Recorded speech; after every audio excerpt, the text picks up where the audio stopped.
Kakšna sem? Preveč hribov.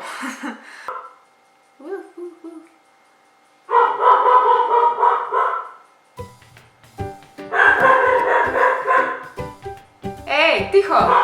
Hello, kako smo kaj? Alenka tukaj. Eni zdaj prihajate v študentski dom. V kratkem najbrž. Drugi ne boste nikoli šli, tretji samo zanima, kako to izgleda. V glavnem, jaz sem tukaj, da vam to razložim, ker vam pač precej izkušen. Prvič, zelo pomemben, zavedaj se, imaš cimra. Ta cimer je v velik primerih ena posebna žival. Nekateri so res taki in to doživiš, ko se sprašuješ, kva pa je?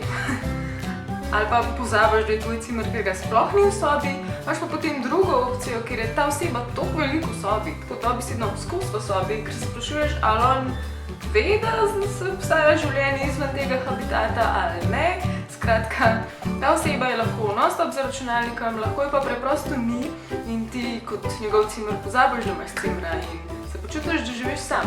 Naslednjič imaš pa izjemno srečo in se ne sprašuje, z katerega planeta je prišla ta oseba in se pač z njo tako dobro poklapaš, da dobiš svojega osebnega buddyja za početi vse tipične študentske zadeve in sicer z njim hodiš jesti, drugi skupaj spijete kavico, spet drugi skupaj pač pijete, greste peš na dolg lep sprehod. Eni se učijo skupaj, mogoče iz istega faksa, tudi zelo uporabna zadeva. Druga stvar, študentske kuhinje in WC-ji. Če boste živeli tako na ta tipičen način, boste imeli tudi verjetno skupno kuhinjo in ne sicer v sobi, ampak tako mogoče cel hodnik, mogoče dva hodnika. V glavnem to izgleda tako, da ta kuhinja je nekako oskrbovana od tiste ene čistilke, ki pač pride vsako jutro, ampak nikdar ne bo shendlala, da bo ta dom dejansko čist, oziroma ne kuhinja, ne WC-ji.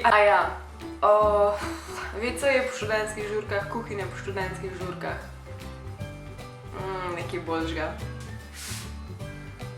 Kva je bo, pa kdo bo to pucal sad? Tretjič, študentsko druženje. Vsaj pri nas v študentskem druženju dejansko rečemo druženje. Ali se gremo družiti, ali bi se kdo kaj družil, ali bi kdo kaj počel. No in ta druženje je neka ohlapna definicija tega, kar vsi študenti počnejo na dnevni ravni in sicer skupaj pijemo kavice, hodimo od vrat do vrat. V Rožni dolini je tako, mislim, da je 14 domov, kar pomeni veliko ljudi in veliko ljudi za obiskati in veliko novih prijateljev, ki jih nabereš v teh letih. In pač ja, ti pohodi po študentskih domovih so zelo tipična vrsta zabave. Pa mislim, da je neka tipično ustaljena pijača študentov špricer. Ne vem, aj pri vas tudi, pri nas definitivno je. Nobena pijača se ne more primerjati špricerjem. Četrtič, študentske zabave in nočni nemir. Sčasoma boste videli, da postane nek tak precejšen podvig, da se odpraviš iz svoje študentske sobe, iz svojega doma, dejansko v center na žurko. To potem prvo, drugo, tretje leto postane res redko, zaradi tega, ker se odvijajo jasno domske zabave. Domska se reče zato, ker ima vsakič drug dom to zabavo, odvisno kako se pač dogovorijo in takrat gre potem cela skupnost domov v tisti dom. To predlagam za tiste, ki niste le žurerji po duši, da se odločite oziroma na upravi zmenite, da greste na tisti dom, ki je pač bolj mirni dom.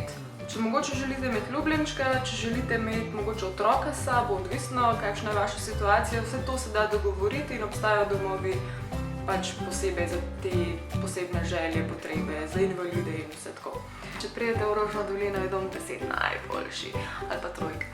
Pa še en predlog za tiste, ki ste mirni in se želite v študentskih domovih učiti. Opcije je več. Zbereš lahko samsko sobo, zbereš lahko apartma, kjer je že toliko okrnjena družba, da boš pač imel več miru. Je pa ena stvar, ki je splošno prepovedana in jo priporočamo vsakmu, ki hoče biti preveč pameten. In itak, da te živcira, če se nekdo dere na hodniku do 5 zjutraj, ampak preprosto lahko prosiš lepo, če so tiši, lahko prosiš, če vrata zapirajo, lahko prosiš, če grejo mogoče drugam, ampak ne moreš pa pričakovati, da bodo zaradi tebe tih in da bodo upoštevali prve tvojo željo, zaradi tega, ker to ni nekako splošno sprejeto v študentskih domovih. Jaz osebno ne toplo, vroče priporočam študentski dom za vse, ki se v prvi vrsti, ki se počutite, da je to za vas. Viti laja. modrosti polagam naprej na vas. Upam, da jih dobro izkoristite, lepo se imejte, jaz sem Alenka, do naslednjič. Pa to ne moreš, da verjameš, pa kaj je, pa WC je posran, spet, pa kaj ne znaš delati na WC, pa...